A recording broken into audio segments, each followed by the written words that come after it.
Ganyan bro. Huwag mong ipilit bro yung gusto mo. Kunyari, ito gusto mo, hindi, ipaliwanag mo lang, then bahala silang mag-absorb. Hindi pwede bro na pinaliwanag mo, dapat ikaw masusunod. Tama. Hindi. Kagaya nito nakaraan nga, tungkol kay Erika, binabas nila ako. Eh, rights man nila yun. Wala akong masamang motibo. Ang ginawa ko lang doon, makipagkaibigan. Para saan pa ba eh, naging kalingap ka, tapos ang laman ng puso mo, puro galit. Tayo bro, tanongin kita. Alin ba ang mas madali? Ang umunawa o manatili kang galit?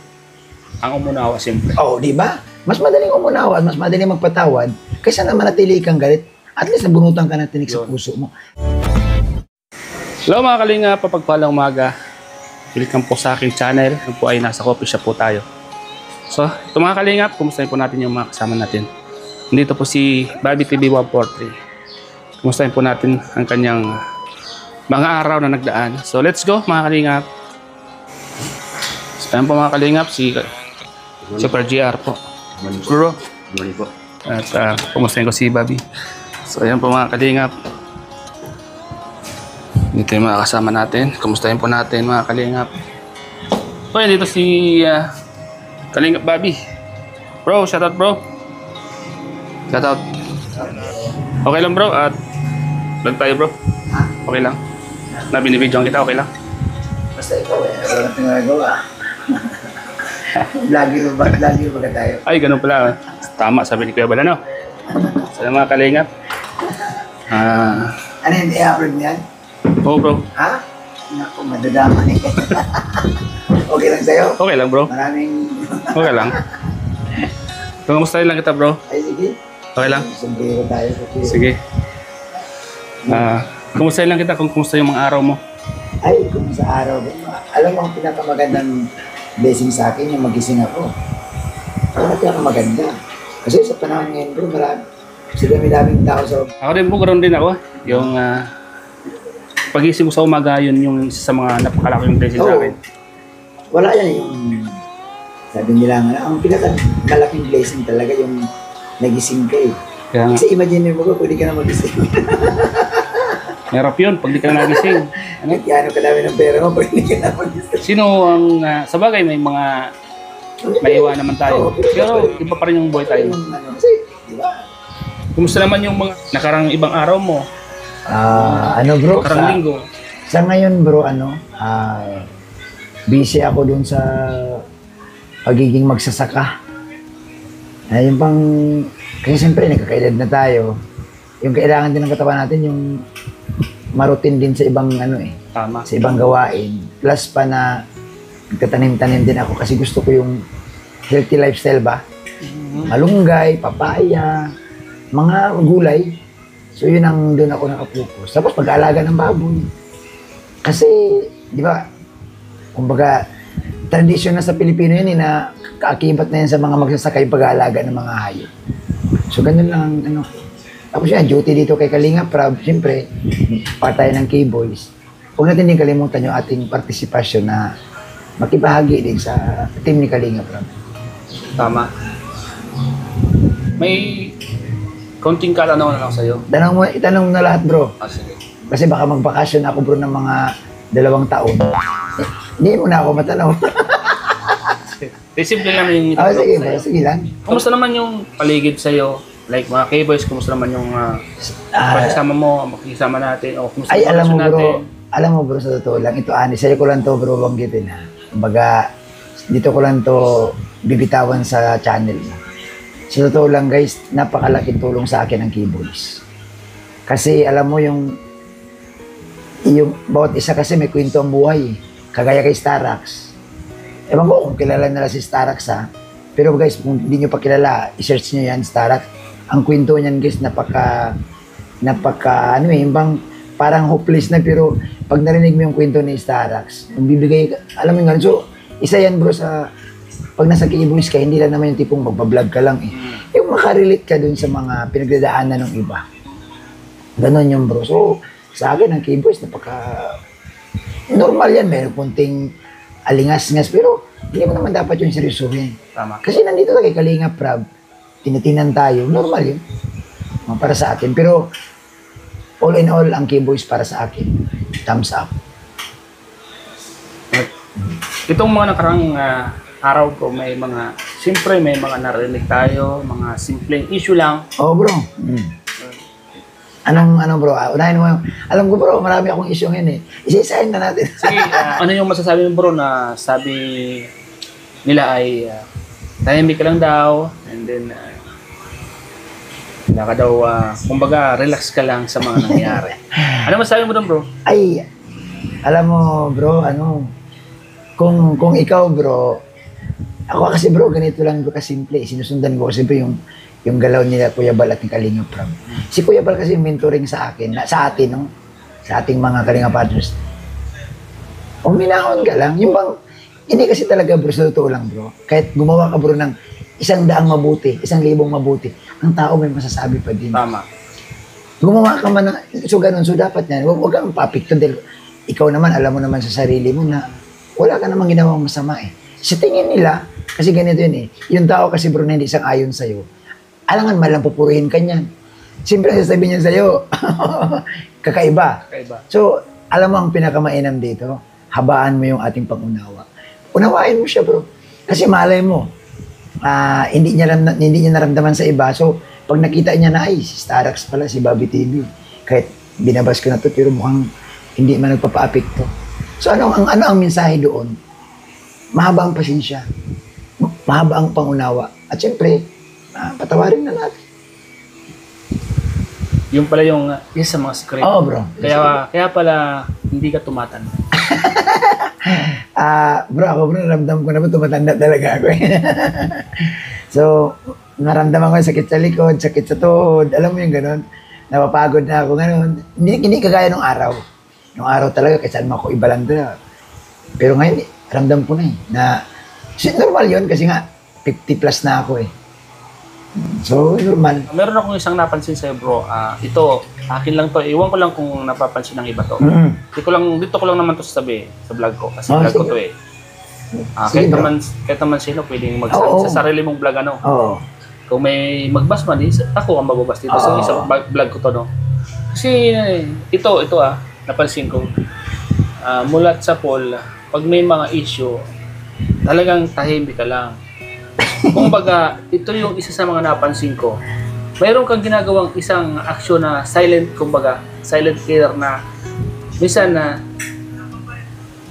yung karimang issue ay biglang nawawala. Napopokus doon sa isang bagay. Ano yung masasabi mo doon? Ano lang bro, alam mo ako, hindi ko man din alam. Kasi sabi ko nga, dapat lagi ka nakahanda kasi alam mo yung issue, anytime pagdapuan ka niyan, dapat tanggapin mo at unawain mo. At the same time bro, mahalaga sa lahat, ipaliwanag lang. At saka wag mong ipilit bro ito sikreto yan bro. Wag mong ipilit bro yung gusto mo. Kunyari, ito gusto mo, hindi, ipaliwanag mo lang, then bahala silang mag-absorb. Hindi pwede bro na pinaliwanag mo, dapat ikaw masusunod. Tama. Hindi. Kasi may freedom of expression tayo eh. Lahat na sa atin ang karapatang, nasa demokrasya pa tayo. So kunyari, kagaya nito nakaraan nga, tungkol kay Erika, binabas nila ako. Rights man nila yun. Basta ako, pinaliwanag ko sa sarili. Pinaliwanag ko na, yung ayaw maniwala, bahala sila. Pero ako, alam ko sarili ko, nakampi ko sarili ko, bro, na wala akong masamang motibo. Ang ginawa ko lang doon, makipagkaibigan. Yun talaga. Para sa akin kasi, bro, para saan pa ba naging kalingap ka, tapos ang laman ng puso mo, puro galit. Tama. Alin ba ang mas madali? Yan, sa'yo bro, tanongin kita. Alin ba ang mas madali? Ang umunawa o manatili kang galit? Ang umunawa, simple. Oo, di ba? Mas madaling umunawa at mas madaling magpatawad kaysa na manatili kang galit. At least nabunutan ka ng tinik sa puso mo. Yun yung pinakapunto ko bro. Kasi tumatanda na tayo eh. Isipin mo na lang ganitong edad ko na tapos ang puso ko puro galit ang laman. Ano mangyari sa akin? So part yun eh, yung paghahilo ko, pagbati-bati kay Erika, hindi ko na inisip na kalaban siya eh. Hindi ko inisip sa totoo lang. Wala sa isip ko, wala sa puso ko na, ay may pinaplano si Bobby TV. Walang plano doon. Ako lang, umira lang talaga sa akin siguro bro, yung time na yun na parang, batiin ko nga to kasi kalugar ko, kapitbahay ko, kabarangay ko. So wala akong dahilan para magalit-galitan sa kanya eh. Di po ba? So, yun lang, malinis yun, walang. Tsaka huwag silang kabahan bro, syempre, no? Kasi nga, hindi man yun babalik sa kalingap. Ano ba ang minumuri nila? Hindi yan babalik. Tama. Maniwala kayo, hindi yan babalik. Kasi nag-aaral siya, vlogger siya. Wala din siyang time para mag-vlog. Hindi pa siya tapos mag-aaral. Kasi yung iba kasing mga nanonood at yung mga nakakaintindi, nakakaunawa. Yung mga hindi Ayun. nakakaunawa, yun yung minsan agresibo sa mga salitang hindi naman dapat. Oo. At saka sa mga viewers, sa mga ka-agency natin, huwag ko ka mag-alala kasi hindi na yan babalik. Kasi nga, busy sa pag-aaral at saka vlogger na yung baga. Siyempre, alangan man itigil yung pag-aaral mo para gusto mo lang mag-vlog. Kasi hindi mangyari yun. Kaya lang, siyempre, bilang ikaw ba, kalugar mo, vlogger, makita mo nag-live, magkain man lang tayo dito. Ang akin lang kasi doon, maramdaman man lang niya na may isang kalinga partners na hindi galit sa akin. Siyempre, ang dala-dala ko doon, si Kuya Bal, si Kalinga Prab. Siyempre, pagkikwento niya yan, alam mo, may umakyat sa aking kalinga partners, yung tao ni Kuya Bal, yung tao ni Rab. Mabait man, naghahilo pa nga. Hindi ba maganda sana ang resulta, bro? Kung baga, maibsan natin yung galit kung may naramdaman man siyang sama ng loob.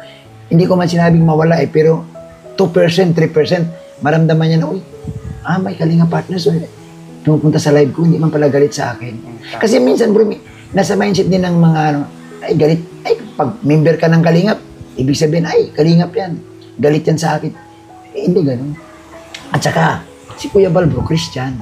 Si Kuya Bal, pastor. Sa tingin mo ba, anong pipiliin ni Kuya Bal, yung galit o pagpapatawad? Papatawad. Di ba? Yun ang punto ko dun. Yun ang hindi nila na-get. Bro, ito. Simple sa nangyari ay may mga natuwa at nagalit sa'yo. Ano yung masasabi mo doon, bro, sa mga nagalit sa'yo? Doon sa mga nagalit sa akin, guys, pasensya na kayo kasi tandaan po ninyo na malaya pa din ako saan ako pumunta. Kayo din, isipin nyo na lang magpalit tayo ng sapatos. Alin kaya kung kayo vlogger, tapos awayin ko kayo, ibabas ko kayo, anong mararamdaman ninyo. Pero sa ganun pa man, malawak ang ating pangunawa, bro. Hanggat hindi tayo saktan, physically, wala tayong problema doon. Murahin tayo, ibas, normal eh. Normal yan, kaya nga sabi ko, ang labanan dito, pagdating sa social media, dapat mahaba yung pasensya mo talaga. Ngayon, kung maiksi ang pasensya, huwag ka na mag-vlog. Kasi ganun ang sasabihin nila sa'yo eh. Nag-vlog ka pa, nag-vlogger ka pa, kung maiksi pasensya mo. So, yung galit sa akin, bro, bahala na sila, bahala na si Lord. Ipagdasal ko pa rin na sana may masmasan, mawala yung galit nila. Kasi ano lang yun, bro, bugso ng damdamin lang yun, siyempre. Pero, tayo naman, bro, kilala mo naman ako. Hindi naman tayo nababalahura. Tama. Hindi tayo, bro, gano'n na yung Tahimik ka lang. pagmumurahin sila, ayaw natin nandoon. At doon, bro, sa mga nagustuhan din sa nagawa mo, ano yung masasabi mo sa kanya? Yun, doon, anyway, hindi man lahat galit talaga. May iba doon na na-appreciate din tayo na, alam mo, maganda yung ginawa ni Papi TV kasi napapakita siya na yung pang nilingap niya, yung pag sinusundan ko yung sasabi ni Kuya Bal na, kung gusto bang bumalik, bakit hindi natin pabalikin? Hindi natin bigyan ng pagkakataon. Salamat sa inyo, naunawaan ninyo, pero talaga ang motibo talaga doon, hindi yung para ibalik sa kalingap. Wala akong ganung intention. Sino ako para magpapabalik? Isa lang, di ba vlogger, reactor man lang ako. Ngayon, pag binabalik ni Kuya Bal, wala tayong magagawa. Pero para sa akin lang, wala ako, bro, motibo na, Erika, bumalik ka. Para saan? Sino mag-vlog? Ako? Siyempre hindi. So wala yun. Ang motibo ko talaga doon, yung pakipagkaibigan lang talaga, bro. Na, Tama. unang-una, bro, kalugar ko siya, bro, eh. Isipin mo, magkakasalubong kayo dyan lagi. Hindi kayo nag-iimik ka. Hindi kayo mag-iimikan. Anong isipin ng tao nun? Anong isipin niya? Kalitan niya sa kanya kasi kalingap. Yun ang pinakapunto ko, bro, na identify ako na kalingap. Siya, iiwas siya sa akin kasi, andyan na. Tatalikod dyan, bro. Pag madaan na tatalikod dyan kasi, andyan yung kalingap, po. Hindi man niya, bro, dala si Bobby TV. Ang dala niya kalingap. Andyan ang kalingap. Huwag mong kausapin yan. Ayaw ko ng ganun. Magkalapit kami ng bahay, nagsasalubong kami. Sa pistahan, bro, nakikita kami. Kasi, mag-iimikan. di ba, yun ang punto ko talaga. Siguro naunawaan ko yung mga ka-agency, na masama lang nila ng konti yung ating galaw. Pero, ganun pa man, kung ano man ang hatol ni Kuya Bal dyan, bro, marunong rin man tayong tumanggap. Sabi ko nga, hindi man yan, bro, kaduwagan. Kung ikay mali at ang paghingi mo ng paumanin kung ikay nagkasala. Pag sinabi ni Kuya Bal, Bobby TV, mali ka, naku, mabilis pa ako sa alas 4. Kuya Bal, pasensya po, hindi ko na uulitin. Ganoon lang dapat, no? At saka, ang concern ko sa lahat, mapabaser man yan, hindi, yung ating kalusugan. Yun.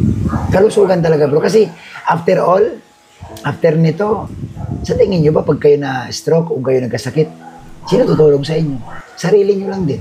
Yes. So, wag po natin masyadong dibdibin yung bang halos ilaban tinampatayan. Wag ang ganun. Basta ako, ang pinaka bottom line ko, yung kalusugan nating lahat. Ako may dinaramdam din eh. Kaya hindi rin, iniwasan ko nga. So, alam ko bro, yung ibang viewers bro, mayroon ding nadaramdaman. So, ang maganda dito, pag-aanin natin. Yun. Wag ko agad tayong maniwala dun sa mga ibang sulsol na, ayan, hindi ho. Malayo. Ingatan yung kalusugan. Yes bro, totoo. At isipin palagi na sabi nga Diyos nga nakakapagpatawad. Correct. Tao pa kaya, no? Correct bro. Alam mo, sabi ko, maiksi lang ang buhay natin bro. Malay mo, sa sunod na araw, hindi man ako o sino, makakasalubong nyo yung tao. Gusto nyo ba nasa loob kayo ng jeep? Hindi ka nag-imik. So, ngayon bro, siyempre, ito na, at least, nasabi mo na lahat. Siguro yung iba, hindi pa nakikita yung ganitong pag-usap natin. At least ngayon, naliwanagan sila sa mga nakakaintindi yun. Maraming salamat. At saka bro, ihabol ko ha. Alam nyo guys, ito lagi ko bro, sana unawain nila. Ang isang Bobby TV, hindi tayo pwedeng gumawa ng hakbang dito bro na ikakasama ng Kalingap Angels. Yes. Ikakasama ng Love Team ni Kalingap pa. Bakit? Nandito tayo kay Kalingap Rab. Anong mukhang iharap mo kay Kalingap Rab kung ikaw mismo nambiruan kang sisira doon sa beneficiary ni Kalingap Rab? Yun ang sana isipin ninyo na ay hindi pwedeng gawin ni Bobby TV kasi nandyan siya mismo sa bakura ni Kalingap Rab. At si Kalingap Rab ang direktor ng Love Team. May karapatan ba tayong sirain yan? Hindi talaga. So, huwag niyo pong isama yung pagkakaibigan ko sa tao. Di ba huwag niyong gamitin para sabihin naninira tayo ng beneficiary? Yes, tama. So, dapat maging malawak yung pag-unawa nila. Malawak dapat. Kasi, iba nandito tayo Oo. Hindi tayo pwedeng gumawa ng kung ano pa man. Di ba ikaw, alam mo naman yan na pag nandito tayo Kalingap Rab, huwag tayo gumawa ng mga bagay-bagay na masisira yung beneficiary ni Kalingap Rab. Hindi natin pwedeng gawin. Napakaganda ng mga sinabi mo, bro. Salamat, bro. Dito, bro, maraming makaka-relate o makaka-unawa sa mga sinabi mo. Bro, hindi ko napapahaba. Salamat, bro. Salamat, bro, sa pagkakataon na alam ko sa pamamagitan ng iyong channel, may mga nanonood. Sana guys, ang habol ko talaga dito kaya pumayag ako mausapin ni Star Access para maunawaan din nila. Yun, ano ba ang purpose? Ito ang purpose ko.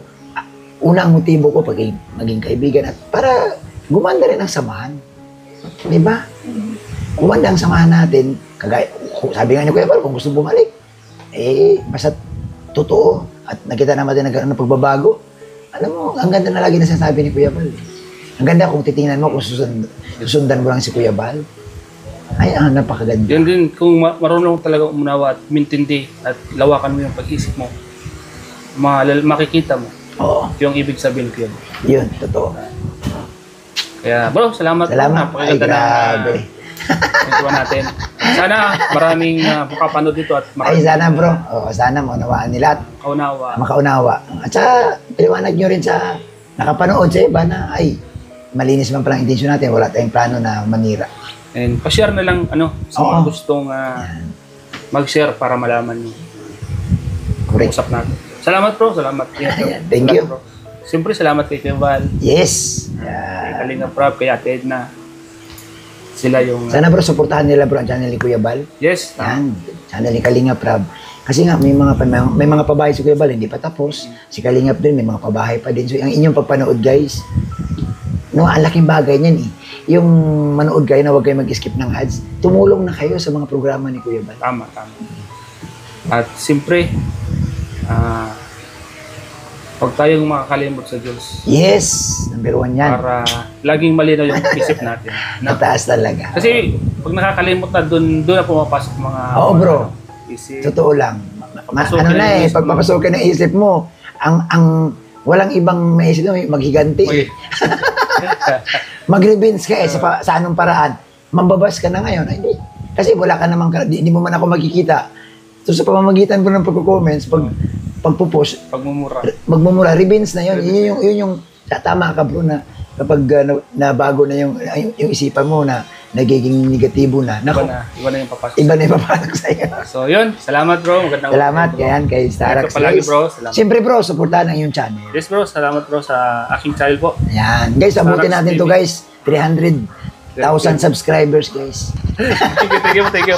Maraming salamat po mga kalingap sa lahat ng viewers nitong vlog na to. Ingat po kayo palagi. This is Labi po. Thank you po.